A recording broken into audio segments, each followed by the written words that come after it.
Hello बच्चों, कैसे हैं आप? उम्मीद है कि ठीक ठाक होंगे। तो आज हम एक नया यूनिट लेते हैं क्लास 12 का। वो उस यूनिट का नाम है, ऊपर लिखा हुआ है, सरफेस केमिस्ट्री।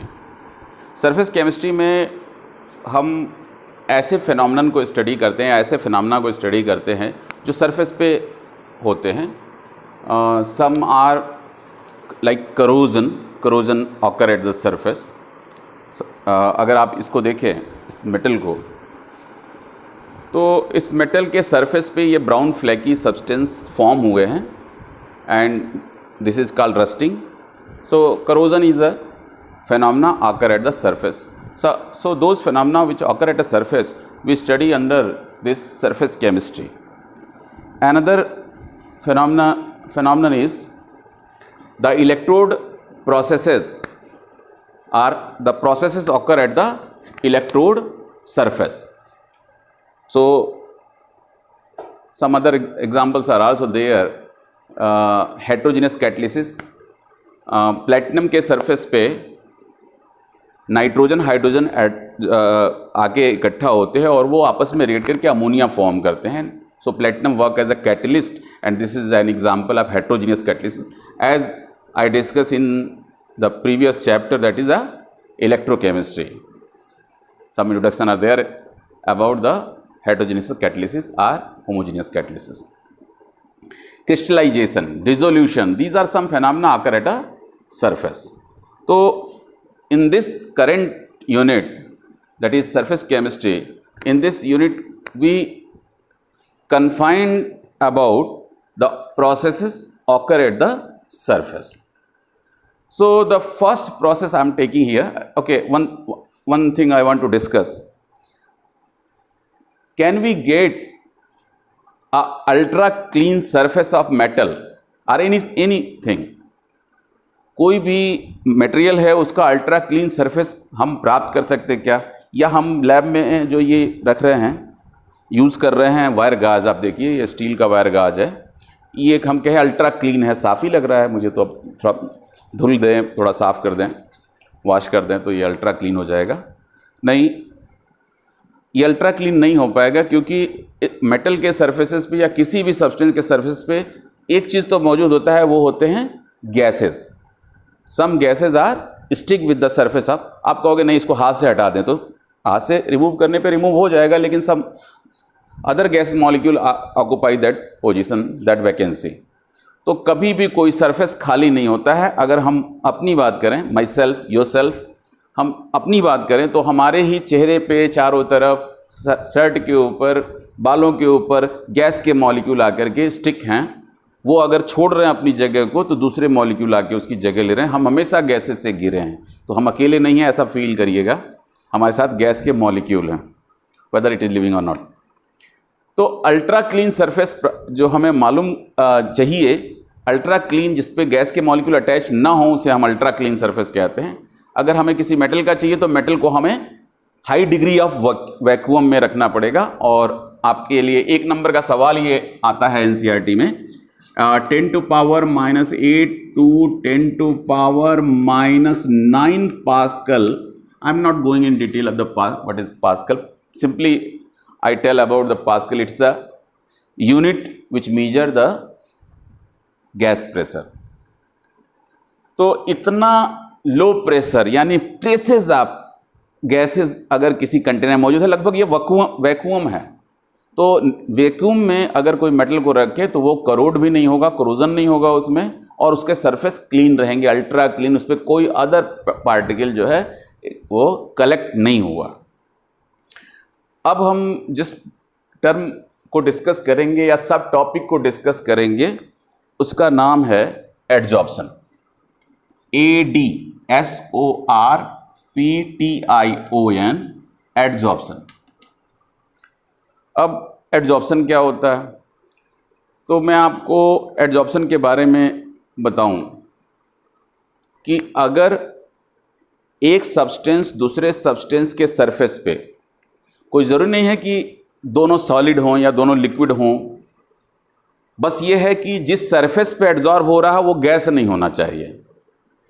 तो एक मटेरियल का दूसरे मटेरियल, एक कंपोनेंट का दूसरे कंपोनेंट पे के ऊपर जाकर के एक्यूमुलेट होकर के चिपक जाना, the accumulation of a substance and retention of the substance on the surface of other substance is called adsorption. ये तो बड़ा ऐसा लग रहा है, डिफिकल्ट सा है बच्चे हमारे। मैं आपको एक एक्सपेरिमेंट जो है दिखाना चाहूँगा। अगर ये हमने क्या लिया है मैं बता दूं पहले ही कि हमने एसिटिक एसिड का डाइल्यूट सोल्यूशन लिया है, पानी में एसिटिक एसिड थोड़ा डाल दिया, डाइल्यूट, वो भी डाइल्यूट डाला है। Okay, let's check the, this is pH meter, pocket pH meter. अगर हम पीएच इसका चेक करें तो अगर आपको विजिबल हो तो 3.0 पीएच है। एसिटिक एसिड के डाइल्यूट सोल्यूशन का वेरी नहीं कर रहा है, 3.0 पीएच है, it is 3.0। Okay, I am adding some charcoal in it, some charcoal particle I'm adding in it, and then some charcoal, the particle is quite bigger, so some charcoal particle I am adding in it, and then I again measuring the pH after some time. This is 3.2, approx 3.2, 3.1, 3. Means there is a increase in the pH. The question arises here, why there is increase in the pH? My explanation is the acetic acid adsorbed by the charcoal, that's why some amount of acetic acid adsorbed by the charcoal, that's why there is an increase in pH. We should take the powder form of charcoal for the better adsorption. So what is adsorption? Adsorption is accumulation and retention of a substance on the surface of another substance is called adsorption. तो adsorption में दो term हैं। पहला term है adsorbate, adsorbate क्या होता है, दूसरा टर्म है adsorbent. The surface of which the adsorption occur is called adsorbent. जिसके सरफेस पे एडजॉर्प्शन हुआ है, जैसे अगर हम ये ब्लैक बोर्ड हम देखें तो इस ब्लैक बोर्ड के सरफेस पे ये चाक आकर के इकट्ठा हो गया है, एक्यूमुलेट हो गया और चिपक भी गया, स्टिक भी हो गया, तो हम कहेंगे ये बोर्ड एडजॉर्बेंट है और जो चाक के छोटे छोटे पार्टिकल है वो एडजॉर्बेट है। तो इसी तरह एसिटिक एसिड का आपने जो एक्सपेरिमेंट देखा, या हमने एक अभी माइक खरीदा है, उस माइक का ये पैकेट है, माइक तो लगा हुआ है मेरे पास। इस माइक के पैकेट में एक चीज़ निकला है, इस पे लिखा हुआ है सिलिका जेल, या आपने देखा भी होगा जो भी मटेरियल आप खरीदते हैं उसमें इस तरह का छोटे छोटे पैकेट रखे होते हैं। ये सिलिका जेल क्या करता है बच्चों, तो फिर अभी इसको जानते होंगे, अगर कोई मॉइस्चर है, जैसे बरसात का मौसम चल रहा है इस समय, तो अगर कहीं मॉइस्चर है तो उसको ये एडजॉर्ब कर लेगा। क्या कर लेगा? एडजॉर्ब, ए बी नहीं कह रहे हैं, ADSORBT, एडजॉर्ब कर लेगा। तो ये सिलिका जेल वाटर वेपर को एडजॉर्ब करता है या गैसेस को एडजॉर्ब करता है। तो इसके एडजॉर्प्शन यहाँ भी यूज़ है, ऐसा नहीं कि हम इस टॉपिक पर पढ़ रहे हैं और ये बेकार में पढ़ रहे हैं, एडजॉर्प्शन का यूज़ यहाँ भी है। ओके, तो और कुछ एग्जाम्पल हम डिस्कस कर लेते हैं। अगर हम देखें कि शुगर केन जूस का कलर जो है वो ब्राउनिश डार्क ब्राउन कलर का होता है, और वो जो है शुगर जो उससे क्रिस्टल बनते हैं वो वाइट कलर का होता है। तो उस प्रोसेस को भी बता देते हैं। मैन्युफैक्चर जब आप करते हैं, शुगर को बनाते हैं जूस से, शुगर केन जूस से, तो शुगर केन जूस के कलर जो ब्राउन कलर है उसको रिमूव करना होता है। तो हम क्या करते हैं, उस जूस को किसी कंटेनर में भरते हैं और नीचे क्या एक परत, एक लेयर बिछा होता है एनिमल चारकोल का। एनिमल चारकोल या प्लांट चारकोल, अगर आप if you burn the wood you will get plant charcoal. जो कार्बन पार्टिकल बचेंगे, कार्बन के छोटे छोटे कोयले के टुकड़े बचेंगे, दैट इज चारकोल। तो प्लांट से मिला तो प्लांट चारकोल, एनिमल से बोन से मिलेगा तो वो एनिमल चारकोल होगा। तो एनिमल चारकोल के जो बेड पे उसको कुछ समय के लिए 1 घंटे 2 घंटे 4 घंटे जो भी उनका टाइम है उस पर रखते हैं और उसका कलर जो है रिमूव हो जाता है, उसको पास ऑन कर देते हैं और फिर उसको डिस्टिल करके या बॉयल करके उसको क्रिस्टलाइज होने के लिए रख देते हैं, जिससे क्रिस्टल फॉर्म होते हैं। छोटे टुकड़े में वो क्रिस्टल को हम तोड़ लेते हैं, जिसे शुगर कहते हैं। तो इंडस्ट्रियल एप्लीकेशन आपने देखा कि removal of the colouring material of the sugar cane juice in preparation of in the manufacture of sugar crystal, या खदानों में जो जाने वाले हैं, माइनिंग में जो मजदूर काम करते हैं, इंजीनियर काम करते हैं, वो एक विशेष तरह का मास्क यूज़ करते हैं। उस मास्क के आगे चारकोल के पाउडर लगे होते हैं। चारकोल पाउडर उस मास्क के आगे वाले हिस्से में होता है, दैट एब्जॉर्ब द पॉइजनस और harmful gases present inside the earth. वो जो माइनिंग जहाँ हो रही है वहाँ पे पॉइजनस गैस ना चला जाए, उसको एब्जॉर्ब कर लेते हैं ये चारकोल, वहाँ भी इसका उपयोग है। एक और एग्जांपल हम ले लेते हैं। अगर हम मिथाइलिन ब्लू लें, उसका सोल्यूशन लें, डाइल्यूट सोल्यूशन, उसमें चारकोल का पाउडर डाल दें। अब बार बार आप सोच रहे होंगे चारकोल ही यूज़ कर रहे हैं हम। चारकोल एक अच्छा एड्जॉर्बेंट है। और सिलिका जेल भी आपने देखा, एक और सब्सटेंस यूज़ किया जाता है एड्जॉर्ब करने के लिए, एल्यूमिना या सिलिका जेल। तो कार्बन के पार्टिकल उसमें पाउडर फॉर्म में डाल दिया, कार्बन चारकोल डाल दिया, तो आप देखेंगे मिथाइलिन ब्लू का जो कलर है थोड़े समय डिसअपीयर हो जाता है। तो उसका कारण क्या है कि वहाँ पे चारकोल ने जो डाई था या मिथाइलिन ब्लू था उसको एड्जॉर्ब कर लिया सरफेस पे, इसलिए जो है वो सॉल्यूशन से वो रिमूव हो गया और जो सॉल्यूशन था मिथाइलिन ब्लू का वो कलरलेस हो गया। Some other example we can take from the book. So in this current topic, this is only I am introducing this chapter. Later on I will take it as the unit continues. So the first term is adsorption. The definition is accumulation and retention of one material on the surface of another material. तो surface chemistry में दो surfaces को express करने के लिए hyphen या slash का use करते हैं। इफ द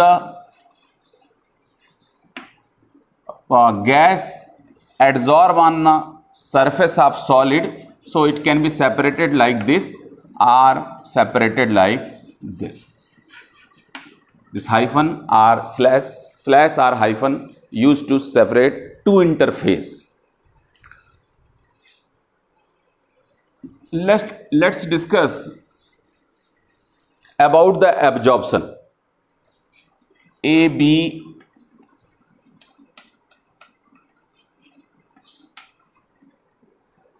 एब्जॉर्प्शन क्या होगा? मैं बहुत सिंपल सा आपको, एक मग है उसमें हमने चाक का एक टुकड़ा डाला है। थोड़े समय बाद इस चाक के टुकड़े को हम थोड़ी देर पोर कर दे रहे हैं इसमें। अब इस चाक के टुकड़े को अगर आप ब्रेक करें तो पूरे वॉल्यूम में पानी आपको दिखेगा। यानी कहने का मतलब है पूरे वॉल्यूम में अगर पानी दिख रहा है, या कॉटन के टुकड़े को अगर इस पानी में आप डालें, या एक चाक का टुकड़ा हमने लिया है जो हमने एक डाई में डाला है, या यूनिवर्सल इंडिकेटर हमने यूज़ किया था, तो इसमें डालने पे पूरे वॉल्यूम में ये जो है वाटर इम्बाइब कर लिया है, पूरे वॉल्यूम में वाटर जाके फैल गया है, एक्युमुलेट हो गया है। तो अगर कोई मटेरियल, कोई एक सब्सटेंस दूसरे सब्सटेंस के पूरे वॉल्यूम में जाके फैल जाए तो इसको एब्जॉर्प्शन कहते हैं, और सरफेस पे केवल जाके अटैच हो जाए इसे एड्जॉर्प्शन कहते हैं। अगर इंक कंटेनर में लिया है और उसमें चाक डाल दिया तो सरफेस पे आप देखेंगे इंक ब्लू हो जाएगा सरफेस, और उसको तोड़ के देखें तो अंदर का हिस्सा गीला तो होगा, that is wet, but not blue, means water absorb by the chalk and the blue ink absorb by the chalk. So both phenomena occur simultaneously. अगर दोनों साइमल्टेनियसली हो रहे हैं इसको हम कहते हैं ज़ॉर्प्शन.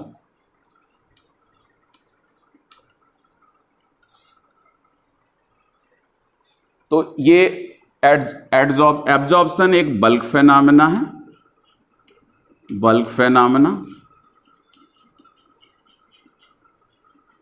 ये एक सरफेस फेनोमेना है, this is a surface phenomena.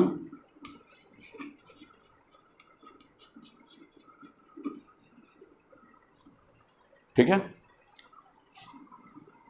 एक एड्जॉर्प्शन का एग्जाम्पल लिखते हैं.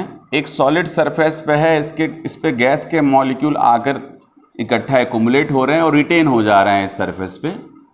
तो क्या ये हमेशा रिटेन रहेंगे? भाई कुछ गैस के मॉलिक्यूल यहां से रिमूव भी होंगे सरफेस से. तो आना और आके रिटेन हो जाना ये एडी कहलाएगा, एड्जॉर्प्शन. और सरफेस को छोड़ करके चले जाना ये कहलाएगा desorption. That is opposite of adsorption. तो ये खाली रहेगा क्या? नहीं, नए गैस के मॉलिक्यूल आकर के यहां पे एड्जॉर्ब होंगे. ठीक है. तो एड्जॉर्प्शन और डिसॉर्प्शन ये दोनों साइमल्टेनियस होने वाले फेनोमेना हो सकते हैं. और एड्जॉर्प्शन एब्जॉर्प्शन भी साइमल्टेनियस हो सकते हैं, लेकिन उसको नया टर्म दिया जाता है ज़ॉर्प्शन. ठीक है. तो अगर कहीं एब्जॉर्प्शन और एड्जॉर्प्शन दोनों हो रहा है तो उसे हम ज़ॉर्प्शन कहते हैं. अब हम इसके मैकेनिज्म की थोड़ी डिस्कशन कर लें, यानी थर्मोडायनेमिक पैरामीटर की बात कर लें. और इंट्रोडक्शन में बस इतना ही रखेंगे आज, बाकी चीज़ें लेटर ऑन डिस्कस करेंगे. Okay.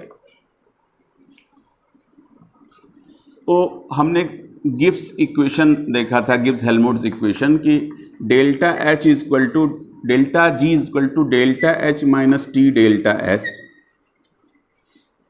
where this delta G is Gibbs energy or free energy. This delta H is enthalpy change.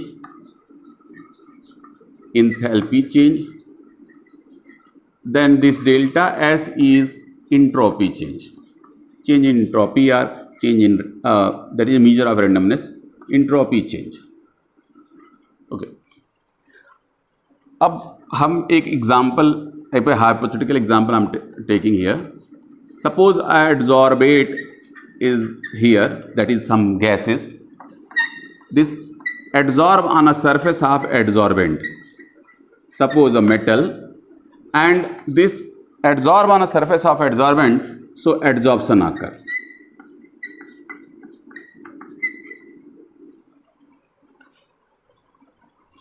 This is the surface of adsorbent where adsorbate come and stick with the surface.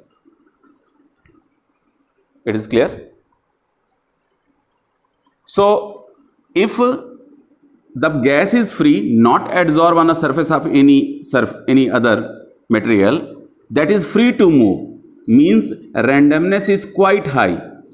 It can move here, there, zigzag motion. But when this gas material adsorb on a surface of adsorbent, at the surface of adsorbent, then the degree of freedom restricted. अब ये move नहीं कर सकता, यानी पहले randomness ज़्यादा था, जब एड्जॉर्प्शन हो गया तो रेंडमनेस कम हो गया.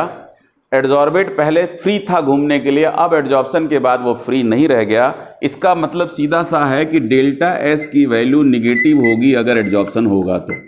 This value is negative, randomness कम होगा. अच्छा, दूसरा चीज, second thing, by if adsorbent material adsorb on a surface of adsorbent, there is a decrease in energy, surface energy, surface energy decreases. This is due to by giving heat. If there is adsorption, that is exothermic, I mean to say. So delta H is also negative. So this delta G should be negative for the spontaneous adsorption process. This delta H is negative and T delta S is positive. Why positive? This delta G is delta S is negative. This is negative, become positive. This is positive. This is negative. So the delta G is negative. ये केवल तभी होगा जब delta H exceed करेगा T delta S से. Means delta H is in magnitude greater than T delta S, then only delta G is negative. और हम जानते हैं किसी भी गैस को अगर मेटल सरफेस में, जैसे पैलेडियम के पाउडर फॉर्म में अगर हाइड्रोजन गैस भरा हुआ है, हाइड्रोजन जाके पैलेडियम पार्टिकल के चारों तरफ एक्युमुलेट हो जाएगा, यानी एड्जॉर्ब हो जाएगा. कहने का मतलब अपने आप स्पॉन्टेनियस फिनोमेना अपने आप होगा ही. इसका मतलब है एड्जॉर्प्शन अगर स्पॉन्टेनियस फिनोमेना है तो डेल्टा जी निगेटिव होगा ही. और डेल्टा जी निगेटिव कब होगा? जब delta H T delta S से ज़्यादा होगा. तो delta H T delta S से ज़्यादा कब होगा? जब टेम्परेचर लो होगा. तो स्पॉन्टेनिटी के लिए या जो एड्जॉर्प्शन इन स्पॉन्टेनियस प्रोसेस है, इसके लिए कौन रिस्पॉन्सिबल है? तो हम कह सकते हैं डेल्टा एच वैल्यू या इंथैल्पी चेंज वैल्यू या heat given by the process is responsible for the spontaneous adsorption process, and that's why this process is enthalpy driven.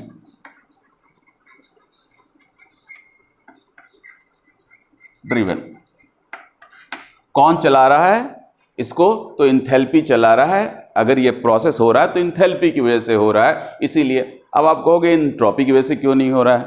भाई ये वैल्यू निगेटिव, इसके निगेटिव होने में, डेल्टा जी के negative होने में ये वैल्यू कहाँ पार्टिसिपेट कर रहा है? ये तो अपोज कर रहा है. टी डेल्टा एस की वैल्यू अगर निगेटिव हो जाता तो ये डेल्टा जी की वैल्यू में हेल्प करता. तो हम कहेंगे ये इंथैल्पी ड्रिवन रिएक्शन है. इंथैल्पी इस प्रोसेस को आगे बढ़ा रहा है या इंथैल्पी की वजह से ये प्रोसेस स्पॉन्टेनियस है. नेक्स्ट वीडियो में हम एड्जॉर्प्शन कितने तरह के होते हैं, जैसे mainly basically 2 types of adsorption. One is physical adsorption, another is chemical adsorption. What is difference between these 2 adsorption? ठीक है, इसके बारे में बात करेंगे. एक एग्जाम्पल चलते चलते हम आपको डिस्कस करना चाहते हैं. कैल्शियम कार्बोनेट, जैसे हमने चाक कहा है, इसको पानी में डाल दें तो ये वाटर को एब्जॉर्ब कर लेगा. पूरे वॉल्यूम में चाक जो है वो फैल जाएगा.